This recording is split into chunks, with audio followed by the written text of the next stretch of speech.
Welcome. This is Getting Your Edge, How to Right Size Your Home and Life podcast. My name is Dennis Day, and I'm here with my special guest, Jessica Morrow of Revive. And we're going to discuss how to improve your bottom line when you want to sell your home. I'm really excited about this because Revive is a great product. I think it can really help people increase their home's value when they sell. So, Jessica Morrow, let's start off telling us who you are, what is Revive, and how it can help people improve the sale price of their home. Okay, thank you. Thank you so much for having me, Dennis. As you mentioned, I'm Jessica Morrow. I'm the Chief of Staff at Revive. We're a California-based company, and essentially we help homeowners maximize the value of their home. Our mission is really to transform the home selling experience for homeowners and real estate professionals by leveraging innovative technology, financial solutions, and a network of fully supported contractors to renovate to maximize sales price. And essentially that's what we do, help people renovate to maximize their home value. Okay, what we know is that, go ahead. Well, apologize. I interrupted. Go ahead. I was going to say that today's buyers prefer turnkey upgraded homes. It's the HGTV generation. So we're helping to bring that product to market. Okay. So how are you different from a contractor who does remodeling that's local? Sure. So we partner with local contractors. And so any contractor that is working on a home is going to be local. They just happen to be pre-vetted and trained by Revive. The difference is that Revive fully supports those contractors. We do the design tailored to buyers' tastes. We bring that vetted contractor. We do all of the planning and getting everything into that contractor's hands. So front and back office for them so they can efficiently and effectively do that job. And then the cherry on top is that we front the money. So we pay for everything up front and get paid back at closing. So if seller wants to use Revive, they will not have to put down a deposit or pay any upfront costs. It all comes out at closing. Is that correct? That's correct. So as long as that homeowner has enough equity to pay us back, then there's no upfront cost. It's all collected at the closing table. And generally, how much equity must they have as a percentage? So typically we're looking for them to have what we would like to see as a 20% equity buffer. So we do the simple math is we look at the after renovated values. We calculate what we think the home will be worth after renovation. And then we want to make sure that they have enough money to pay off any debt that's on the home. So pay off their mortgage. We want to make sure they can pay their realtor and pay us back for the renovation. And then we want to be about a 20% buffer there just in case of any market fluctuations. What are the trends in downsizing? Have you noticed anything? Are there more people moving to smaller homes, condos, vacation properties? What have you seen at Revive? Well, we've definitely seen people moving to smaller homes. As I mentioned, we're a California-based company. We work in multiple states, but our backyard is California. And so something we've noticed a lot is people downsizing and moving out of California and into more reasonably priced areas. And what about the impact of remodeling on this, on the bottom line? How significant can the upgrades lead to a better sales price for the homeowner? It can be very significant in many cases. There's a stat that I wanted to share that 6% of sellers leave anywhere from 15 to 20% of their home equity on the table if they don't do any pre-sale renovations. This value add large, especially if it's done correctly. Mm-hmm. And something to touch on is there's many ways to get a home ready for market. We see buckets. There's value preservation and then there's value add. and each could be right for different clients, but we can help people with renovations such as fixing a leaky roof or just simply decluttering and staging a house. Those are things that would be value preservation versus the value add items that are going to be appealing to the wide range of buyers, like paint, flooring, new kitchens and bath, landscaping are typically the items that are going to bring the best return on investment. So how do you figure out what the renovations will be the best for individual homes? It's a great question. So the way that we do that is by analyzing, we analyze the home as it is, and then we do an analysis, just like realtors do, of the comps in the neighborhood. And we want to try and figure out what is the client's goal. So if the client's goal is to hit the highest exit price possible, we're going to want to look at the homes in the area that have sold for that highest price. And we're going to want to see what did those people do.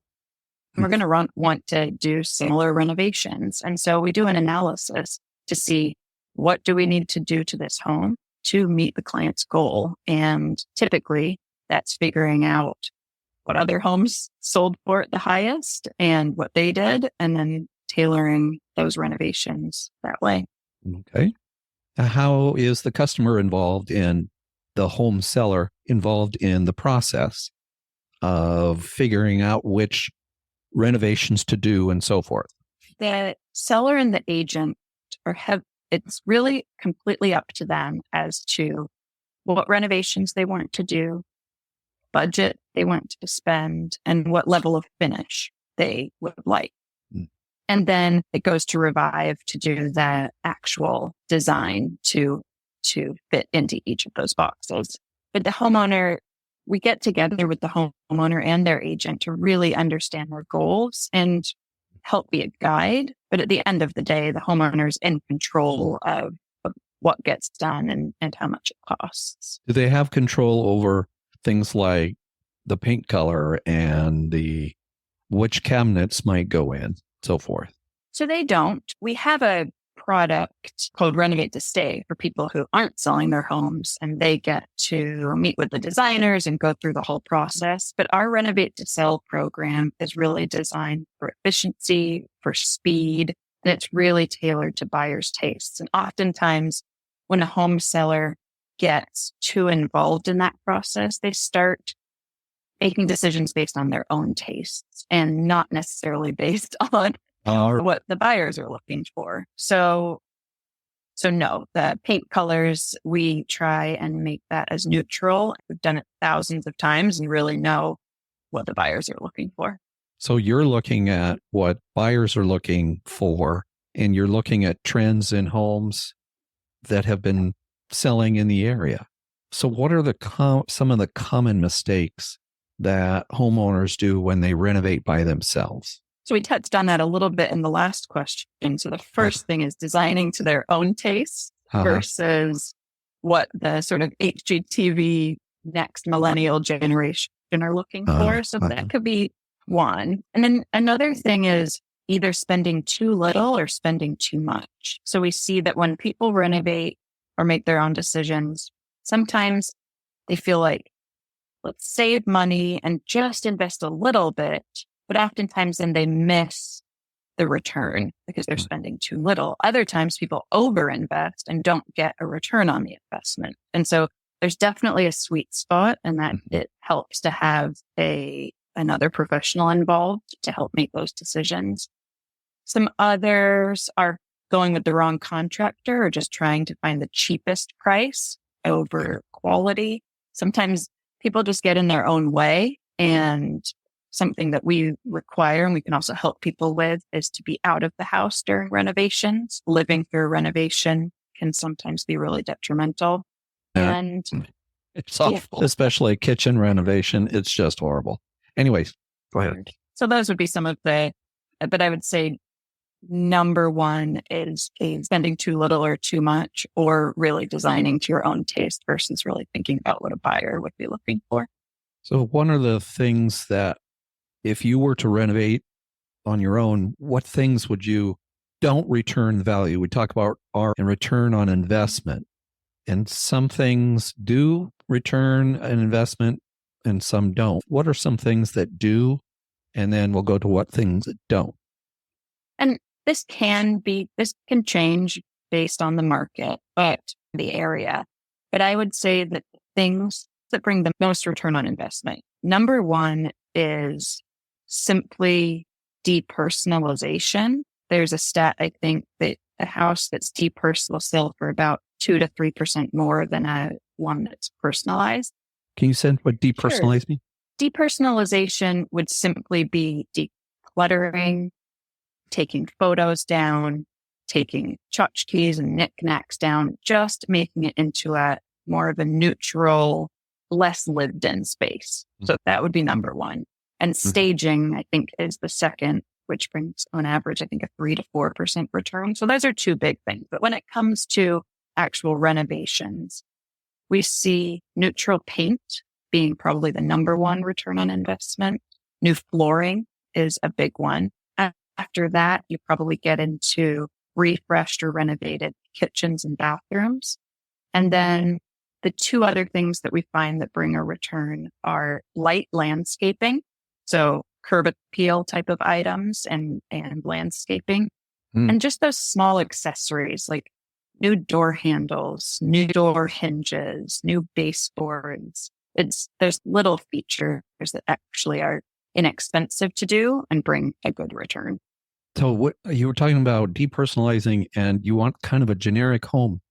Why is that? Why doesn't the seller want to broadcast the life in the home?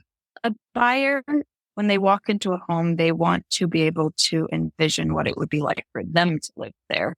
And they want to be able to, just really envision their life in that home. And I think that can get clouded if you're looking at the 20 photos of the grandchildren on the wall. That is hard to then envision that it's your home. And so it's really about allowing that experience for the buyer to make it feel like they could personalize it for themselves and their family. Okay.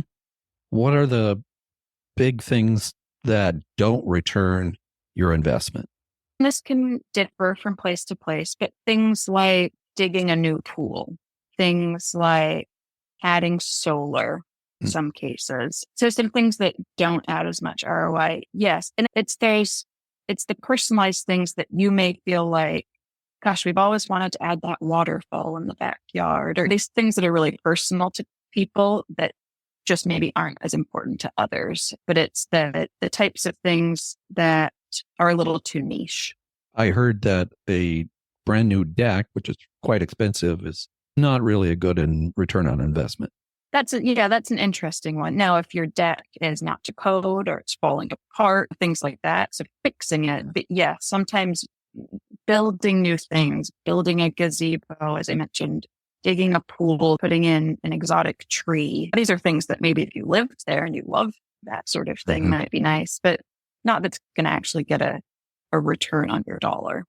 Those things don't bring the ROI, and we leave that more up to the buyers of the property to do something like. So let's talk about some of the success stories you've had in downsizing where Revive has come in, done the work, and then the owner has really succeeded in getting a great price for their home. As I was thinking about this question, a particular client came to mind, and this was a couple of years ago. But Kimberly was a homeowner who owned a home here in California, and she had owned it for about 25, 30 years and had raised kids in the home. It had been her home for a long time.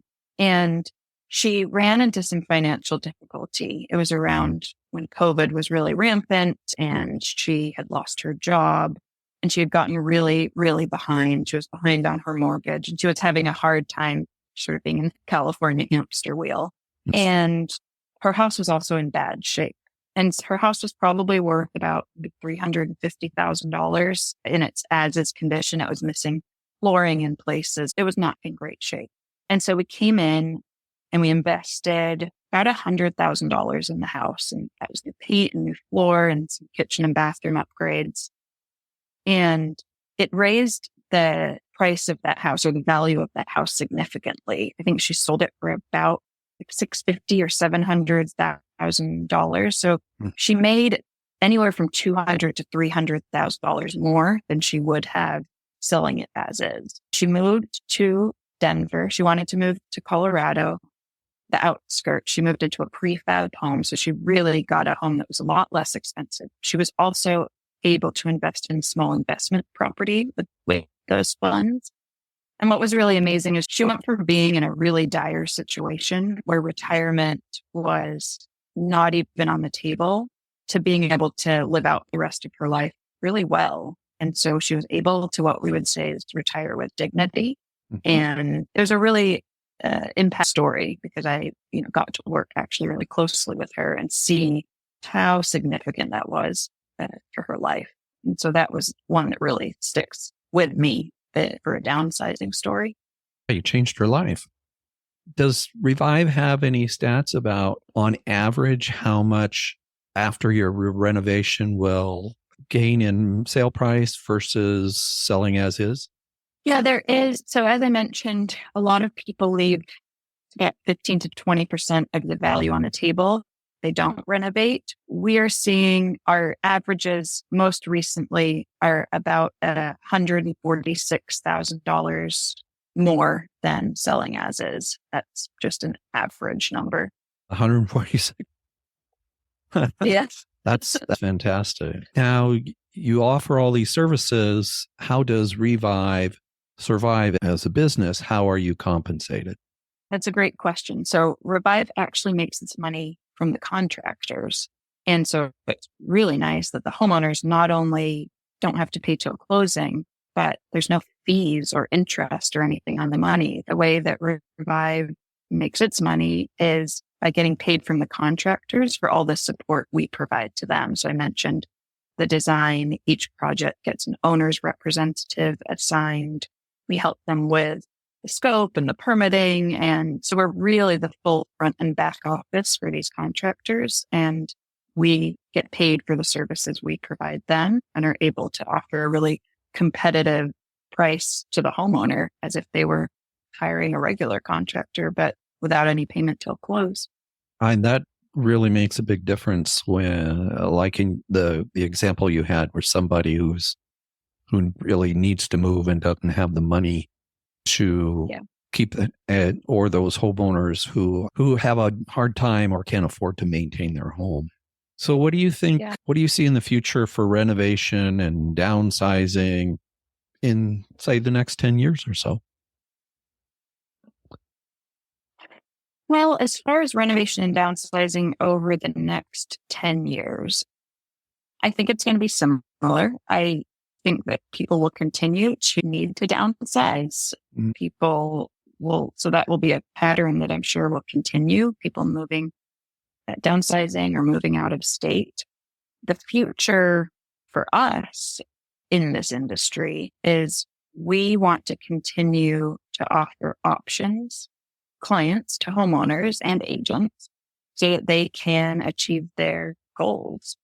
And something that we're excited that we're working on is a software that we call Vision AI today.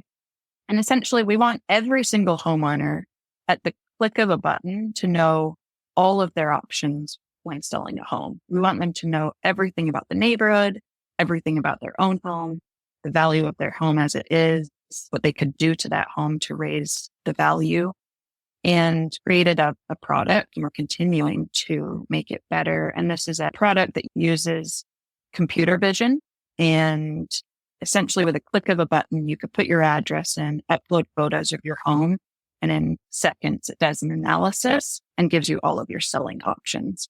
And so that's something that we're really excited about, and we want to be in the hands of every homeowner, whether they're upsizing or downsizing. We want them to know all of their options and to help them reach their goals. I don't know if it's happened, but what if you do this renovation and the homeowner says, "Oh, I love it. I want to stay." It's happened one time. One time.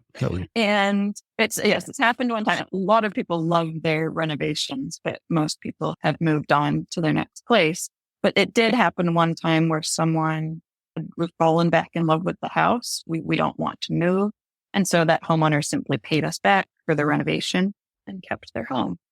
Right. And we do This, have a renovate to stay product where anyone, even if they're not selling their home, could utilize our services and our contractors and our streamlined process to renovate a home that they'd like to stay in. They just have to pay for it in installments like you would a regular contractor. it sounds like it's very simple and easy for the homeowner versus trying to find a contractor or being their own subcontractor. Yes, definitely. There's a lot of fear and anxiety that it comes with finding, hiring, and managing your own contractor. And you could probably ask anyone who's ever done it. There's almost everyone has a horror story, either that they've gone through themselves or they know someone who's had a hard time. So we're trying to alleviate that fear and that stress and those constraints to make it easier for the everyday homeowner to do that. And at the time of design and so forth, the homeowner says, no, this is going to cost me too much. I don't want to do this. I'm going to go my own. Is that something that Revive can handle? Absolutely. We are there to offer options and our guidance. And we always bring it back to our ROI and the homeowner's goals. But if that is something that they choose to do on their own, then that's completely fine. As I mentioned, we also have services where we can provide just design services, or we could offer more and tailor it to that person. But it's totally fine to come to us, get your options and understand. And if you don't end up going with Revive, that's okay too. You mentioned the Revive to stay. Can you talk about that a little bit? Sure. As I mentioned, whether you're selling or keeping your home, renovations can be scary. They can induce a lot of fear and anxiety. So a big value for Revive's renovate to sell is that we front the money. But that's just a small portion of it.